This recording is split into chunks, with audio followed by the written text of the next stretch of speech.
anecdote avec le fameux travelling où la première fois qu'il tourne avec Gabin, il installe un long travelling donc qui est composé de rails sur lequel la caméra est posée et quand Gabin arrive et qu'on lui explique ce qu'il va falloir qu'il fasse, c'est-à-dire donner son texte tout en marchant et en Gabin dit je ne savais pas que j'allais tourner avec un chef de gare, je pensais que j'aurais un réalisateur en face de moi, qui était une façon à la Gabin de dire c'est moi le patron sur ici. Or c'est vrai que c'est très compliqué quand on est réalisateur parce que c'est pas le rapport avec une personne, parce qu'avec une personne on peut très bien lui faire croire que. Le problème c'est qu'après il y a tous les autres qui sont devant et qu'il faut asseoir quelque part son autorité. Donc mon père a décidé ce jour-là de claquer la porte et de dire écoutez, puisque c'est un réalisateur et qu'on s'est trompé, je m'en vais. Et il tourne les talons et il sort. Et il explique, quand il raconte cette anecdote, il raconte que chaque pas qu'il fait, qu'il le rapproche de cette porte du fond du studio, il n'attend qu'une chose, évidemment, c'est que Gabin le rappelle. Et Gabin ne le rappelle pas. Ah. Donc il ouvre la porte, il sort et il se dit voilà, ma carrière est terminée. Il monte dans sa loge et c'est en ressortant de sa loge que Gabin l'attend et lui dit qu'est-ce qu'il y a, on peut plus plaisanter maintenant. Et de ce jour-là, je pense que c'est aussi ça qui a fait qu'il y a eu un respect mutuel sur le fait que oui, on peut plaisanter, oui, on peut faire des choses. Bien sûr qu'il y a un rapport de force, mais ça va. On est ensemble et on va au bout ensemble. Et à partir de ce respect qu'ils ont gagné l'un envers l'autre, c'est ça qui a fait aussi que ça a déclenché cette amitié qui était quelque chose en effet rare aussi et qui l'est toujours aujourd'hui dans ce milieu. On est rarement amis longtemps avec les acteurs. Avec quel acteur il y a eu les plus grandes difficultés? Parce qu'il y a eu Delon également, Ventura, Belmondo. Ça se passait comment avec Belmondo? D'ailleurs, avant de poursuivre sur l'amitié de Gabin et Henri Verneuil, c'est quand même un de ses deux témoins à son mariage. Oui. Voilà, donc c'est pour souligner cette amitié qui les liée avec Fernandel. Les deux témoins, c'était Fernandel et Jean Gabin. Fernandel et Gabin.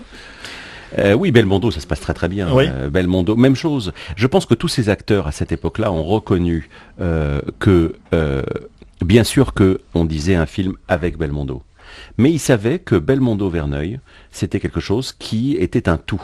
L'un sans l'autre. Alors, c'est valable aussi Belmondo-Deray, Belmondo-Lautner, bien sûr, mais c'était des couples qui fonctionnaient ensemble et qui s'apportaient l'un à l'autre. Donc, il n'y avait pas de bataille entre les deux. Et à partir du moment où il y a une bonne ambiance, ça suffit. Il se trouve que Belmondo, et alors lui, le roi de la bonne ambiance, puisque c'est un blagueur pour rester bien élevé, fini sur les plateaux, et que mon père d'ailleurs on en a fait les frais plus d'une fois, mais ça faisait partie du truc, et c'est ça, et je pense que ça se ressent aussi à l'image quand on voit 100 000 $au soleil, quand on voit tous ces films-là, on ressent une bonne humeur de la part de tous ces acteurs d'être présents.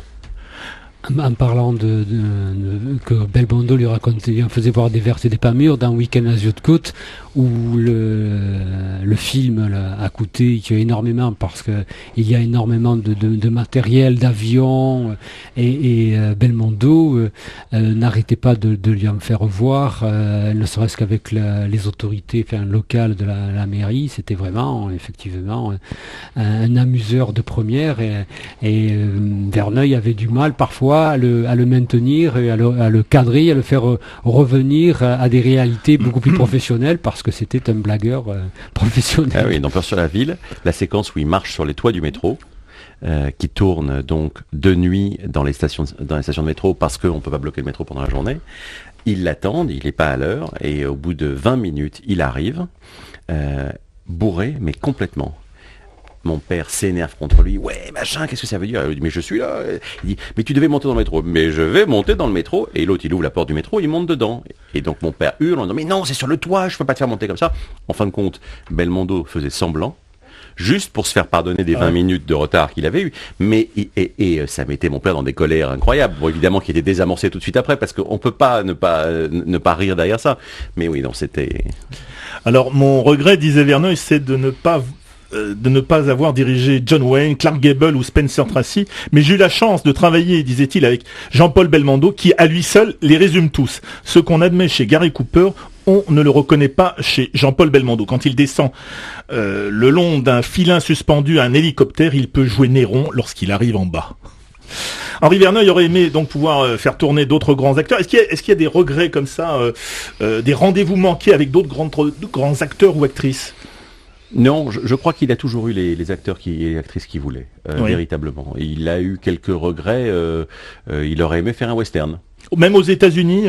Oui, parce que il savait très bien que au bout de ces 2 films, quand il s'est bien rendu compte que il en ferait pas 3 parce que ce mode de fonctionnement américain ne lui convenait pas, ça l'a pas empêché de revenir et de continuer. Et du coup, qu'est-ce qu'il fait? Il fait Le Serpent. Et si les Américains, s'il ne peut pas aller aux États-Unis, il fait venir les Américains ici, Henry Fonda et Yul Brynner. Henry Fonda qui est quand même juste probablement un des 5 plus grands acteurs qui existaient aujourd'hui. Voilà, il les fait venir ici et c'est comme ça que il fait sa petite entourloupe à lui. Alors, je crois que la critique quand même a eu la dent dure avec lui. Quel regard il portait sur la critique alors qu'il avait lui démarré sa carrière comme critique cinématographique au magazine Horizon? Il était souvent amer de voir qu'on ne le reconnaisse pas en tant que professionnel. On disait de lui que ses films n'étaient que des films commerciaux. Et cette valeur, il s'est confronté à la nouvelle vague, puisque en fait, il a pratiquement, il était un petit peu un aîné des réalisateurs de la nouvelle vague, mais malheureusement, toutes ces années, la fin des années 60 et début des années 70, tous les réalisateurs de la nouvelle vague lui en voulaient terriblement. Alors est-ce que c'est pas... C'est-à-dire qu'on ne supportait pas le succès Absolument. populaire. Alors c'est ce que j'allais dire. Est-ce que en fait, très, très vraisemblablement, il ne supportait pas qu'il fasse autant d'entrées et que ces succès populaires en dérangeaient plus d'un? C'est essentiellement ça, mais il en souffrait énormément et quand on regarde sa carrière, du moins à partir de la fin des années 70, on voit qu'il y a un film d'action et un film dit entre guillemets sérieux pour lui parce il savait que le film dit sérieux allait faire moins d'entrées. Mais ça, il en a vécu parce que il savait que derrière ou avant il avait fait un film qui lui permettait d'avoir suffisamment d'entrées pour pouvoir se permettre de faire un film sérieux. Et par exemple Le Serpent, si on regarde les nombres d'entrées, n'a pas fait un grand succès par rapport aux autres, bien entendu, parce qu'il est clair que quand on compare Verneuil à un autre réalisateur, il faisait toujours de toute façon beaucoup plus d'entrées que les autres.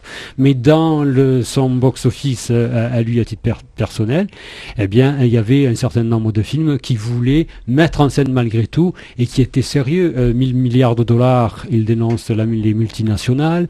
Comme Icare, il va dénoncer la soumission à l'autorité. Le corps de mon ennemi, c'est la mainmise d'une famille du Nord sur une ville.